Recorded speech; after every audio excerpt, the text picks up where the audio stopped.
Hello friends, super magic રસોઈમાં મિત્રો હું આપનું સ્વાગત કરું છું. આજે હું વેલણથી વણીને ફાફડા ગાંઠિયાની રેસીપી તમારી સાથે શેર કરું છું. મિત્રો, તો તમને આ જન્માષ્ટમી ઉપર ચોક્કસ ઉપયોગી થશે. ગમે તો લાઈક કરજો, શેર કરજો અને સબસ્ક્રાઇબ કરવાનું તો ભૂલતા જ નહીં. તો મિત્રો, આપણે ફાફડા ગાંઠિયા તો ખૂબ બનાવ્યા હશે, પણ આજે હું તમને એક અલગ જ મેથડથી ઇઝીલી લેડીઝ લોકો બનાવી શકે એ રીતે હું તમને ફાફડા ગાંઠિયા વણીને બતાવવાની ટ્રાય કરું છું. મિત્રો, તો તમે ચોક્કસ આ વિડીયો છેલ્લે એન્ડ સુધી જોડાયેલા રહેજો. તો એના માટે મેં 1/2 કપ એટલે કે 250 ગ્રામ બેસન લીધું છે અને એમાં આપણે 1 ટીસ્પૂન જેવો અજમો નાખી દેશું, અડધી ટીસ્પૂન હિંગ, 1 ટીસ્પૂન આપણે પાપડ ખાર. તમે મિત્રો ખાવાનું સોડા પણ લઈ શકો છો, તો એ તમારે 1/4 ટીસ્પૂન લેવાનો, કેમ કે પાપડ ખારમાં મીઠું હોય છે, એટલે તમને આ પણ તમે ઉપયોગ કરી શકો છો. બહાર આપણે જે ફાફડા ગાંઠિયા લઈએ છીએ ને એમાં પાપડ ખાર જ મોસ્ટ ઓફ ઉપયોગી થાય છે.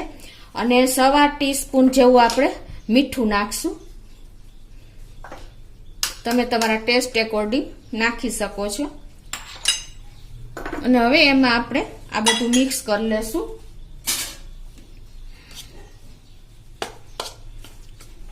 એકદમ પરફેક્ટ મેજરમેન્ટ સાથે હું તમને આ રેસીપી શેર કરું છું મિત્રો, એટલે લેડીઝ લોકોને જે બિગનર્સ છે એના માટે ખાસ ઉપયોગી થશે.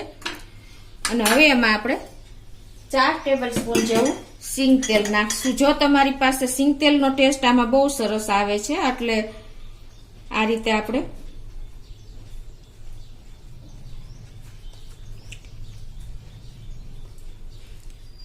અને એમાં આપણે આ એકદમ આપણે ફાફડા ગાંઠિયાનો લોટ છે એટલે પરફેક્ટ મેજરમેન્ટ સાથે જ બાંધશું. અને એમાં અત્યારે આપણે 4 ટેબલ સ્પૂન જેવું પાણી નાખીએ છીએ તેલમાં જ. પછી આપણે જોઈ તો વધારે આગળ લેશું.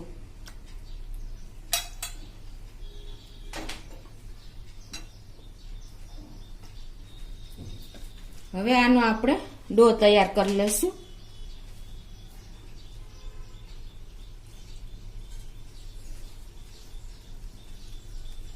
મિત્રો, આ ગાંઠિયા આપણે જો બહાર લેવા જાય તો તમને ખ્યાલ જ હોય છે કે કેટલા કોસ્ટલી હોય છે, અને આપણને વણતા પણ આપણે જે બનાવીએ છે ને એ રીતે ઘણી લેડીઝ લોકોને ફાવતા જ નથી. જોકે મેં તો આ ફાફડા ગાંઠિયાનો વિડીયો તમને શેર જ કરેલ છે, પણ આજે જેને ન ફાવતા હોય ને એના માટે આ બેસ્ટ રેસીપી છે. એટલે આપણે આજે વણીને બનાવશું તમને, એટલે ઈઝી પડશે એકદમ.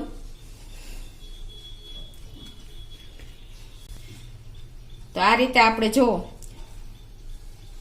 લોટ તૈયાર કરતા જાશું. મેં અત્યારે 4 ટેબલ સ્પૂન જેવું પાણી નાખ્યું છે. હજી મને જરૂર લાગે છે તો આપણે જો આ રીતે જ પાણી નાખવાનું. જો તમે એકી સાથે નાખશો ને તો તમારો લોટ પરફેક્ટ નહીં બંધાય. આ ફાફડા ગાંઠિયા મિત્રો આપણે ઘઈસા વગર વણીને બનાવશું. એટલે જો આ મેં લોટ હું બાંધી રહીશું. હવે પરફેક્ટ મારે પાણી પણ પરફેક્ટ થઈ ગયું છે. ટોટલી મેં 6 ટેબલ સ્પૂન જેવું પાણી લીધું છે આમાં, અને આપણો જો પરફેક્ટ લોટ તૈયાર થઈ ગયો છે. હવે આને આપણે એકદમ સરસ કૂણવી લેશું. તો જો આપણે આ રીતે રોટલીનો જે આપણે લોટ બાંધીને એનાથી થોડો કઠણ એવો આપણે લોટ બાંધવાનો છે. જો આ રીતે મેં લોટ તૈયાર ફાફડાનો કરી લીધો છે. હવે એને આપણે આ રીતે પ્લેટફોર્મ ઉપર કે ચોપિંગ બોર્ડ ઉપર તમારે 2 પાર્ટ કરીને મસરી લેશું આપણે. એટલે એકદમ કૂણવી લેવાનો છે આ લોટ. આ રીતે 2 પાર્ટ કરીને આપણે સેજ તેલવાળો હાથ કરી દેવાનો આ રીતે.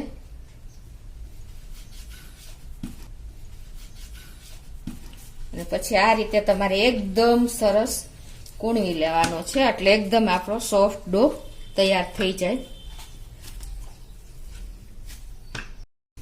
તો જો આ રીતે આપણે એકદમ સરસ કૂણવી લીધો છે લોટ 2 થી 3 મિનિટ.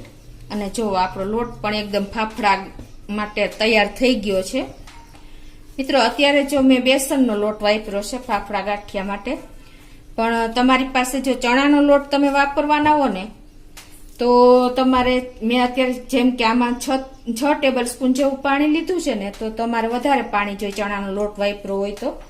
7 થી 8 ટેબલ સ્પૂન જેવું જોશે, એટલે તમે પરફેક્ટ તમારું લોટ તૈયાર થઈ જશે. હવે આને આપણે ઢાંકીને 30 મિનિટ રેસ્ટ આપી દેશું. અને જો તમારી પાસે ટાઈમ ન હોય તો તમે 15 મિનિટમાં પણ રેસ્ટ આપીને લઈ શકો છો. આપણે ફાફડા માટે ઉપર સ્પ્રિંકલ કરવા માટેનો મસાલો તૈયાર કરી લઈએ. એમાં જો 2 ટીસ્પૂન આપણે ધાણા જીરું નાખશું, 1 ટીસ્પૂન આખા ભાગા મરીનો પાવડર છે, એકદમ ફાઇન પાવડર નથી લેવાનો, 1 ટીસ્પૂન શેકેલા જીરાનો પાવડર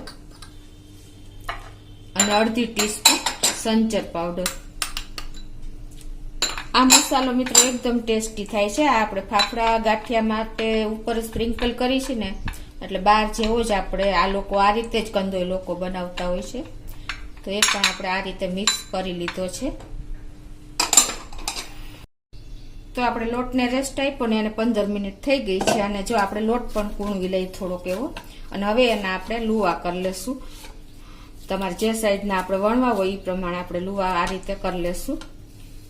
અને એને આ રીતે આપણે રાઉન્ડ શેપ આપતા જાશું બધા લુવાને. અને હવે આપણે એને આ હથેળીથી ઘસા વગર આપણે વણીને બનાવવાના છીએ, એટલે એ પણ હું તમને બતાવી દઉં. તો આપણે આ લુવો લીધો છે અને એને આપણે આ મેંદાનો લોટ મેં લીધો છે સ્પ્રિંકલ કરવા માટે અટામણ તરીકે. એને આ રીતે આપણે જો વણીને તૈયાર કરશું ને અટામણમાં બોરીને, તો ઝડપથી તમે બિગનર્સ લોકો હશે ને એ વણી શકશે. એટલે આ રીતે જો આપણે ઇઝીલી તમે ફાફડો વણી શકશો. જે લોકોને વણતા ઘસતા નથી ફાવતા ને એના માટે આ બેસ્ટ સોલ્યુશન હું તમને બતાવું છું. એકદમ ઇઝીલી તમે ઝડપથી આ વણતા પણ ટાઈમ નથી લાગતો. જો આ રીતે આપણે બધા ફાફડા વણી લેશું. એ જ રીતે હું તમને બીજો પણ પીસ બતાવી દઉં.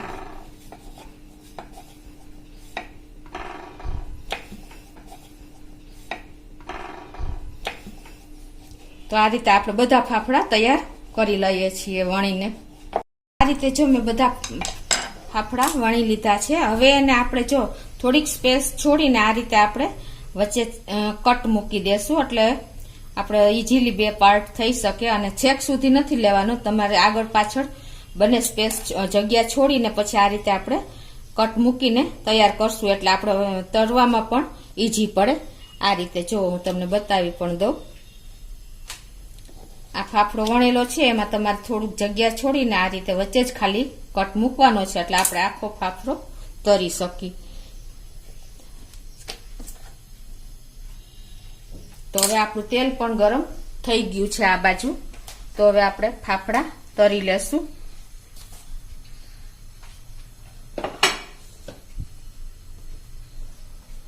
એક એક આપણે તેલમાં, અત્યારે ગેસની ફ્લેમ મીડિયમ રાખી છે, અને હવે આપણે તરતા જાશું.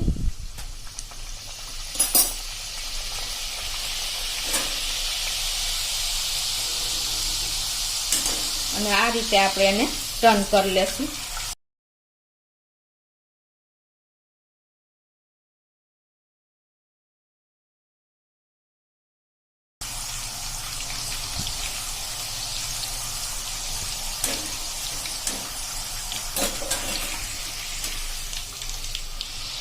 તો જો આ રીતે આપણો ફાફડો 1 મિનિટમાં, 1 મિનિટ પણ નહીં લાગે ત્યાં તૈયાર થઈ જશે.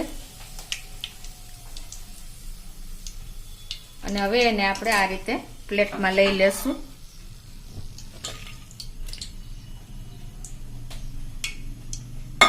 એ જ રીતે આપણે બીજો ફાફડા પણ આ રીતે બધા ફાફડા તરી લેશું.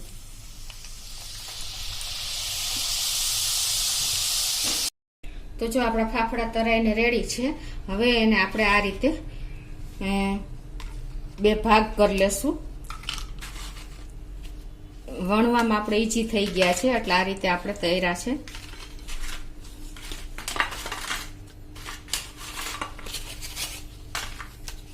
અને એની ઉપર આપણે જે આ મસાલો સ્પ્રિંકલ કરવાનો છે એ નાખી દેશું.